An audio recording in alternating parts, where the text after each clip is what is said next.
Hi, you guys, and welcome to week 6. This week we are going to be looking at the meta paradigm concept of nursing. All the different aspects of what nursing entails, looking at it from a quality, care, compassion kind of standpoint. What work do you have to do this week? You are going to start by posting a forum post on Wednesday. And again, I understand that this is the week that your philosophy paper is due, so I've scaled back your forum posts. They're not going to be quite as big as what you're used to. So you're welcome there on that. So on Wednesday, October the 5th, you are going to want to do your first forum post, which is the 5 most important aspects of the nursing profession. So I want you to kind of think about the profession of nursing. What are 5 aspects that you have really come to value as part of our nursing profession? I want you to write 1 to 2 sentences on each of those 5 aspects and create a posting of about 200 words. Then by Sunday, I would like you to respond to 2 of your peers. I would like you to ideally find somebody that picked at least 1 aspect that's something different than what you did and respond to them. The second forum post that you're going to do for this week is after you have read Roger Bolger. He is a physician. He writes an article entitled Old Wine in New Bottles. What Dr. Bolger is kind of trying to get across is that we as nurses are in a new era, very similar to what Bonnie Wesrick was saying.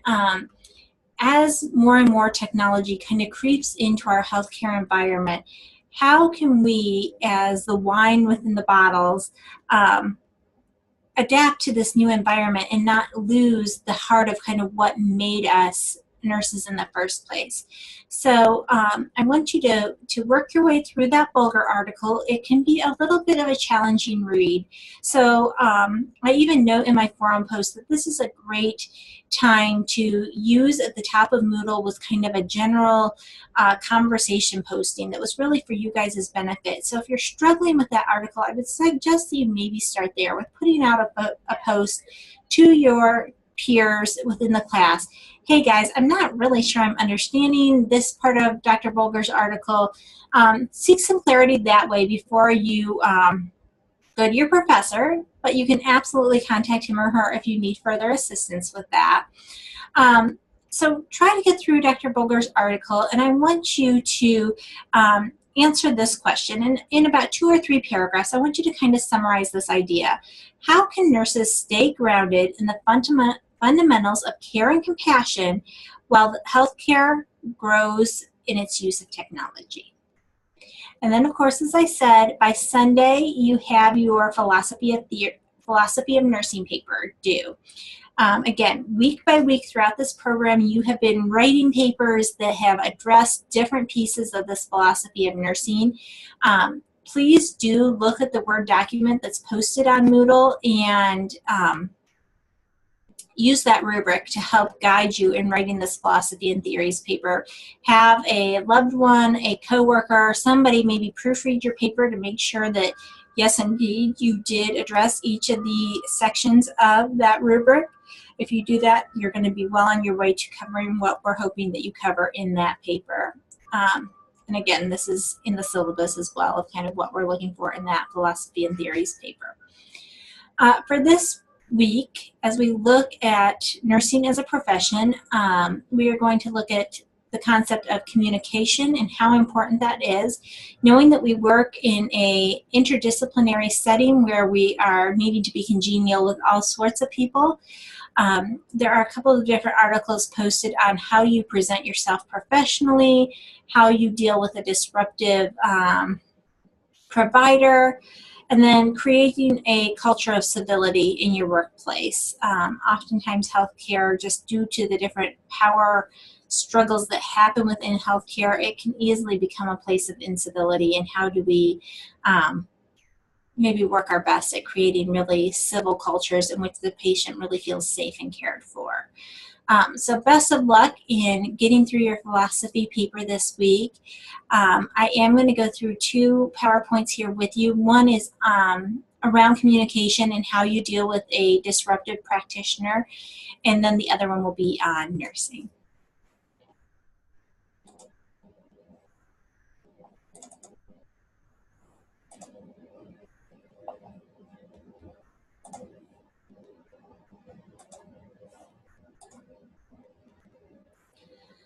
So when you have a disruptive physician, or I'm going to call them practitioner, because again, I have worked with many neonatal nurse practitioners, and they can have equally poor behavior from time to time. So again, I prefer to call this a disruptive practitioner rather than physician behavior.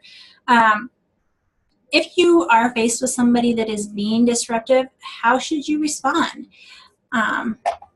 Knowing your chain of command of who you take your concerns to. It is said that 96% of nurses have experienced disruptive behavior by physicians. Oftentimes, nurses are the primary victim of this type of kind of violence or outburst. It really serves to undermine patient care. It causes staff to feel dissatisfied, disempowered, all these things which lead to nurses wanting to leave the bedside and just a turnover problem for your facility. The Joint Commission does require that hospitals develop a code of conduct for their physicians and practitioners, and they are to manage a process for kind of disciplining them as these behaviors come to light. There are 4 types of disruptive behavior that you could be a part of or witness. One is entitled intimidation and violence. I have worked in places where pencils have been thrown. You hear of much worse things than that, but throwing objects, threatening violence, pushing somebody or actually hitting someone, even finger pointing where you're really in someone's personal space or yelling at them, are all tactics of intimidation and violence. Clearly, anytime that inappropriate language or comments are used, these could be racial, ethnic, or socioeconomic slurs. This could be profanity or obscenities, sarcastic, cynical, or demeaning remarks like, oh, of course you didn't do that. I mean, anything that's served to demean somebody or belittle someone can fall under this. Clearly, sexual harassment is never acceptable, and this can include jokes about sex, comments that have a sexual kind of overtone or innuendo to them. The other thing that I think is really interesting, but can be a part of kind of this disruptive practitioner behavior, is just an inappropriate response to patients' needs or staff requests. Maybe you know this doctor that just never gets back to your pages, or you do get a hold of this nurse practitioner and he or she is just really inflexible in responding when you're calling for assistance. There could be retaliatory notes in the medical record, disregarding policies, blaming others for adverse outcomes, and then oddly enough, really rounding at odd hours where they don't have thoughtful consideration to the flow of the unit and what's typical and what really meets the needs of the patient.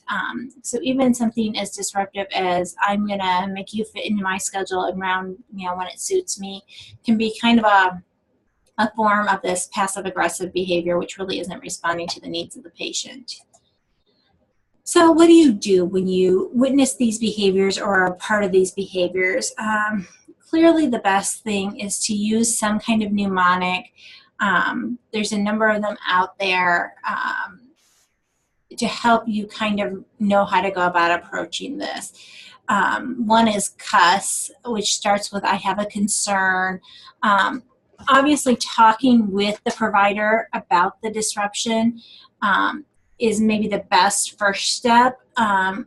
We do recommend that you have a supervisor there with you so that there's more than just yourself approaching them.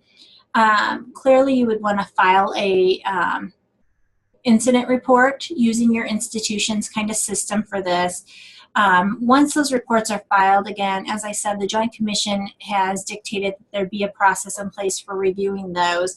And that process is usually that the head of the medical staff is the one that meets with that provider And the provider is advised that any retaliation against the person reporting would be grounds for immediate dismissal. So you need to feel safe in reporting that should they retaliate against you, that should be grounds for immediate dismissal for them. If the person reporting if the person reporting is concerned that the CEO of the agency will investigate, and then they will send that on to the president of the medical board.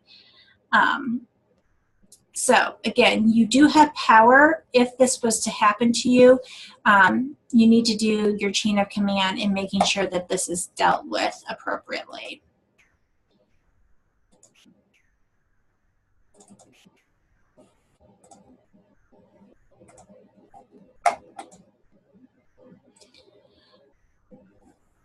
Looking at the meta paradigm of nursing, we know that, again, nursing is a piece of our meta paradigm. We have person, environment, health, and nursing. What is the good of the paradigm? What is nursing? It is an academic discipline in which we have our own theory that's specific to nursing. We have a professional practice. We have skills and knowledge that we put into action. It is also considered an art, where we are given the freedom, the autonomy to creatively apply our own nursing knowledge. And it's also a science, that we have the ability to critically think through the scenarios that are presenting to us and provide our own clinical judgments. Martha Rogers defines nursing as a humanistic science dedicated to compassionate concern with maintaining and promoting health, preventing illness, caring for and rehabilitating the sick and disabled. Nursing seeks to promote symphonic interactions between the environment and the person, to strengthen the coherence and integrity of human beings, and to direct and redirect patterns of interactions between the person and the environment for the realization of maximum health potential.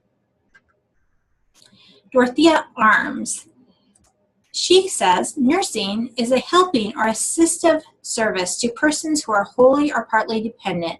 This could be infants, children, adults, when they, their parents, guardians, or other adults responsible for their care are no longer able to give or supervise their care.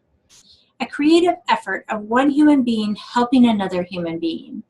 Nursing is a deliberate action, a function of the practical intelligence of nurses, to bring about a humanely desirable condition in persons and their environment. It is distinguished from other human services and other forms of care by its focus on human beings. Rosemary Parsay, Human Becoming Theory. Nursing is a human science that focuses on the quality of the client's life from the client's perspective and involves innovation and creativity. The nurse is responsible for guiding individuals and families in choosing possibilities for changing the health process. What did you write about the concept of nursing? What 2 ANA codes of ethics did you include and why? And what 2 ANA clinical standards did you include? Again, here in an online setting, you're not going to be able to gather into a group, but I just want you to think about these questions of what did you choose? Why did those stick out to you as being the most important? The ANA defines nursing as the protection, promotion, and optimization of health and abilities. It is the prevention of illness and injury, facilitation of healing, alleviation of suffering through the diagnosis and treatment of the human response, and advocacy in the care of individuals, families, groups, communities, and populations. Nursing is based in theory, research, and practice. We know this. Where is the art of nursing in your own nursing practice? Where is the science of nursing in your nursing practice? Thank you for watching this tutorial video on week 6, and hang in there. You've got one more week to go and you'll be through Nursing 331, Philosophies and Theories. Bye.